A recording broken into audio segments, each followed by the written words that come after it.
Olá, meus amigos, continuando o estudo da lição número 6, falando sobre a questão da grandeza da nação. Que nação há tão grande?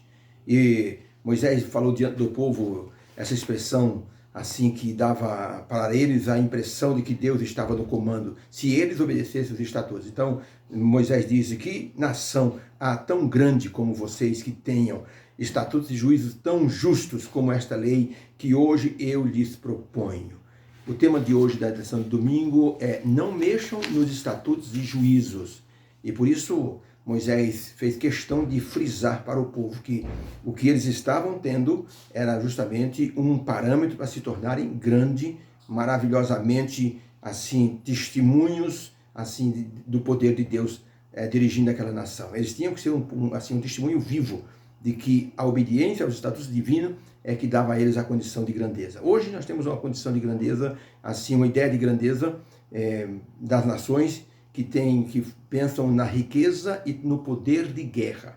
E no tempo de Moisés também, de Israel, o conceito era o mesmo: riqueza e poder de guerra. Era muito importante. Por isso que no futuro o povo pediu um rei, porque eles queriam ser semelhantes às outras nações, mostrando grandeza. Mas Deus mostrou através de Moisés que se eles quisessem ser grandes, teriam que obedecer às leis divinas que lhes foi dada no Monte Sinai e repetida agora na entrada da terra de Canaã.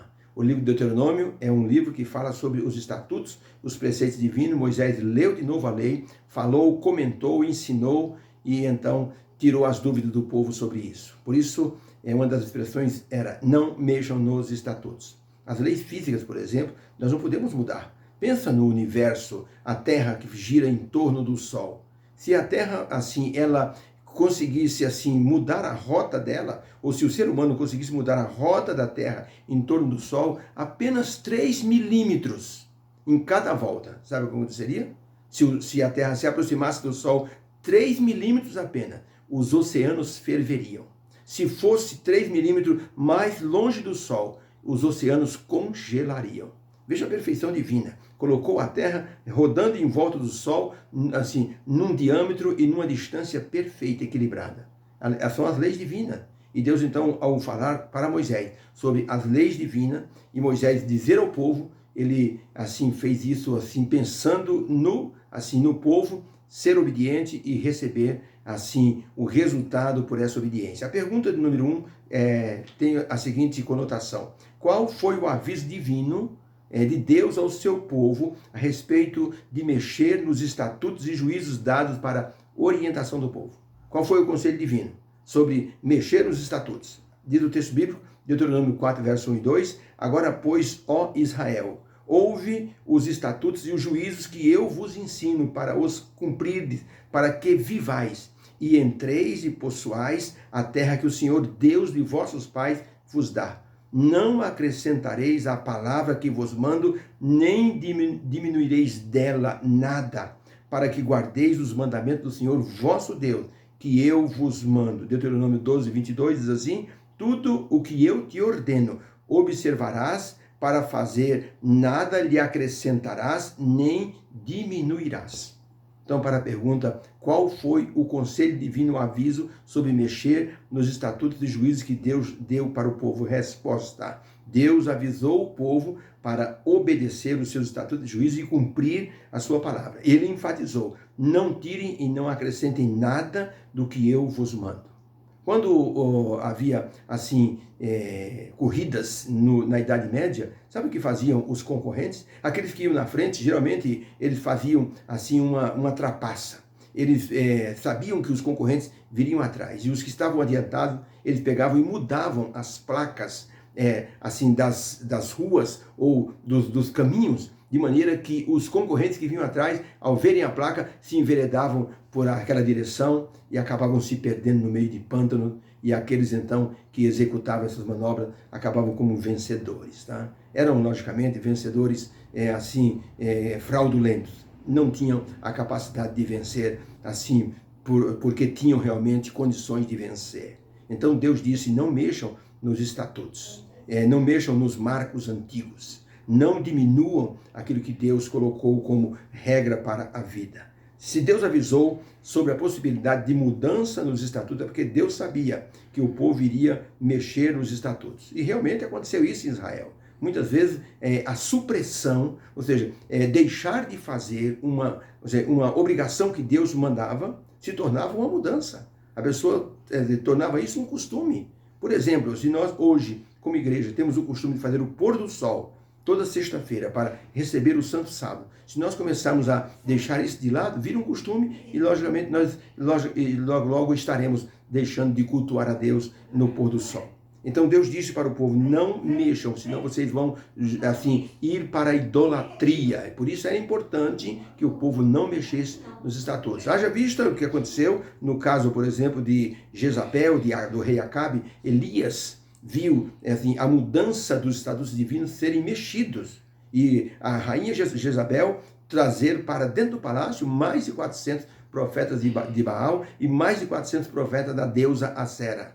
Então, por quê? Porque o Acabe, ele fez uma desobediência. Deus disse, não vos unais com as nações que estão em vosso redor, porque são idólatras. E Acabe foi e casou com uma filha de um sacerdote, e logicamente essa mulher trouxe idolatria para Israel. Foi preciso que no Monte Carmelo houvesse todo aquele sacrifício, toda aquela situação, e houvesse a matança dos profetas de Baal e de Acera, para que o povo pudesse despertar e de novo perceber que tinham que servir ao Senhor. Então é perigoso mexer nos estatutos do Senhor. Deus deu a sua lei para que fosse uma ordem, uma proteção para o seu povo. Havia uma lenda judaica de que um mestre deu para um príncipe judeu um anel, que era um anel assim, chamado um anel mágico encantado. E aquele mestre disse, olha, esse anel pode ajudar você a ser um bom rei. Toda vez que você fizer uma coisa boa, o anel vai brilhar. Toda vez que você fizer uma coisa errada, o anel vai apertar o teu dedo de forma horrível. E você vai sofrer muito. Então, esse anel representa a nossa consciência. Se nós fizermos coisas erradas, nós vamos perceber que a nossa consciência vai doer. Há o perigo da consciência ser cauterizada, calejada e nunca mais, dar um sinal de alerta para quem está pecando. Pergunta número 2. Que episódio no ministério de Jesus confirmou essa advertência divina de que as pessoas não poderiam mexer nos estatutos e juízos estabelecidos por Deus? Vamos ao texto, Mateus 15, verso 1, diz assim, então chegaram ao pé de Jesus uns escribas e fariseus de Jerusalém, dizendo, por que transgridem os teus discípulos a tradição dos anciãos, comendo pão sem lavar as mãos?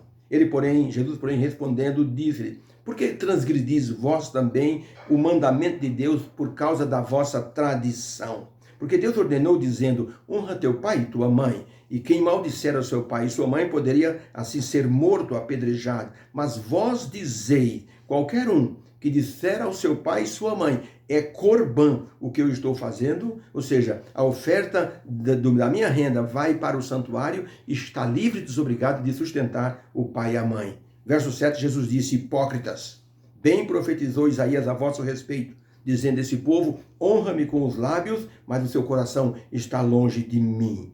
Mas eles em vão me adoram, ensinando doutrinas que são preceitos dos homens.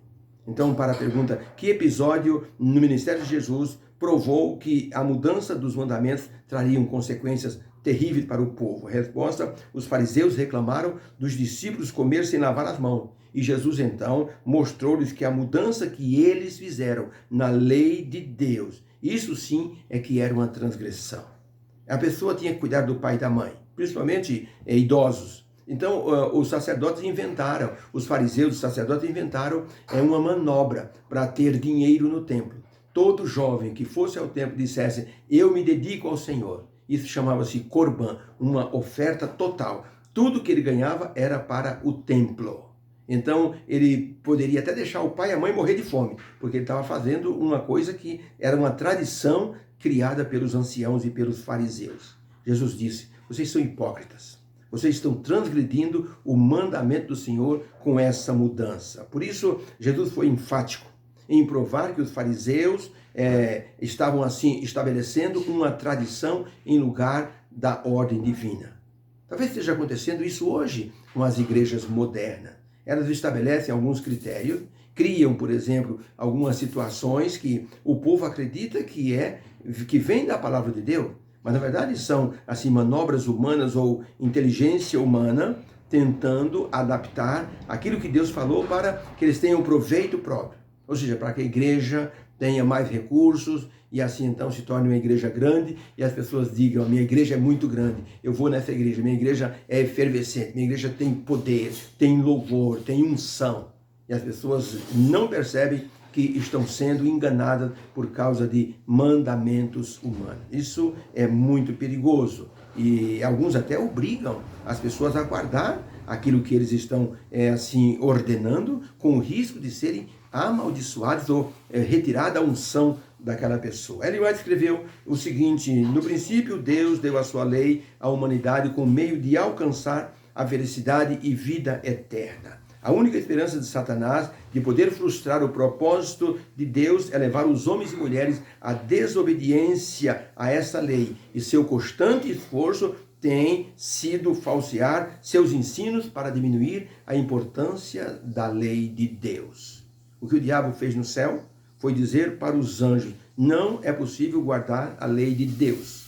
E ele pregou isso aos anjos. Ele pregou isso para Eva. E muitos anjos aceitaram. Então nós estamos diante de uma falácia muito poderosa, muito forte. Porque os anjos, a terça parte aceitou esse discurso. Eva aceitou esse discurso. Você será como Deus. Vocês estão sendo assim vedados a ter um conhecimento maior. Então, hoje, o conhecimento que as pessoas querem dar para os seus membros e aqueles seus afiliados é com a intenção de que as pessoas podem ter coisas melhores da mão de Deus, se exigirem, se forçarem Deus. Foi o que o diabo fez. E então Ellen White diz assim, que o diabo tem sucesso em falsear os ensinos divinos para que as pessoas aceitem o engano. É importante que nós então conheçamos que esta manobra não pode ter efeito em nossa vida. O que Deus mandou, Jesus disse, nem um i ou um tio jamais será tirado da lei até que tudo se cumpra. E Jesus disse, eu não vim mudar, eu vim cumprir. Eu vim mostrar que é possível um ser humano apegado na mão divina, o ser humano pode vencer os enganos satânicos e pode obedecer à lei de Deus. Jesus se tornou um ser humano para isto, para nos salvar, mas para nos mostrar que um ser humano apegado à mão divina consegue guardar a lei divina por amor a ele. Que haja uma bênção então para o nosso coração, para todos nós, que possamos ter aprendido que não podemos mexer nos estatutos divinos, nos mandamentos do Senhor. Vamos orar. Obrigado, Senhor, pela essa lição, pelo ensino de hoje. Ajuda-nos, Senhor, a cumprir aquilo que o Senhor determinou como sendo a tua lei para a nossa segurança e felicidade. Obrigado por esse dia, que haja uma bênção em cada coração, em nome de Jesus. Amém. Obrigado que você esteve conosco no estudo dessa lição e que haja uma bênção nessa semana, que seja uma semana abençoada e santificada pela presença divina. Fica com Deus.